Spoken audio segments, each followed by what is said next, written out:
नमस्कार मित्रांनो, केंद्रातील सत्ता टिकवून ठेवण्यासाठी शिंदे गटासह भारतीय जनता पार्टीला आता एकेका खासदाराची गरज पडली असतानाच आता कोर्टातून महत्त्वाची अपडेट पुढे आली आहे।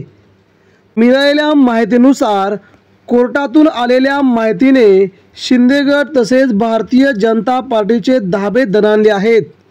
आता मुंबईतील एक खासदार शिंदे गटाचा कमी होणार।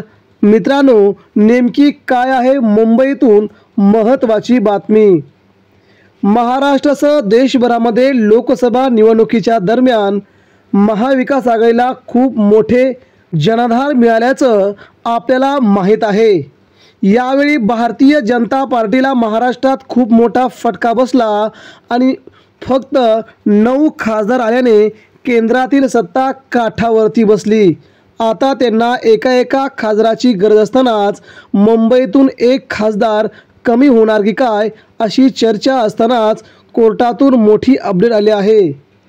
मुंबईमध्ये अमोल कीर्तीकर आणि रवींद्र वायकर यांच्या दरम्यान झालेल्या मतमोजणीदरम्यान तिसऱ्या वेळेस रवींद्र वायकर हे फक्त 48 मतांनी निवडून आले होते आणि अमोल कीर्तीकरांनी वायकरांच्या निवडीला कोर्टात आव्हान दिले होते आणि त्या संदर्भात आता महत्त्वाचा निकाल समोर आलाय।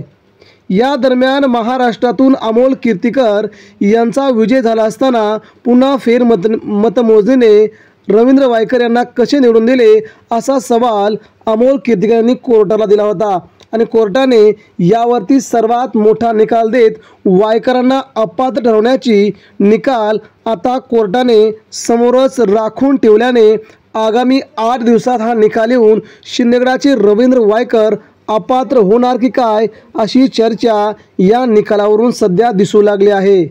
जर रवींद्र वायकर अपात्र झाले तर मात्र अमोल कीर्तीकर शिवसेना उद्धव ठाकरेंच्या गटाकडून ते पुन्हा खासदार होतील आणि उद्धव ठाकरेंना 10वा खासदार लोकसभेमध्ये मिळून जाईल।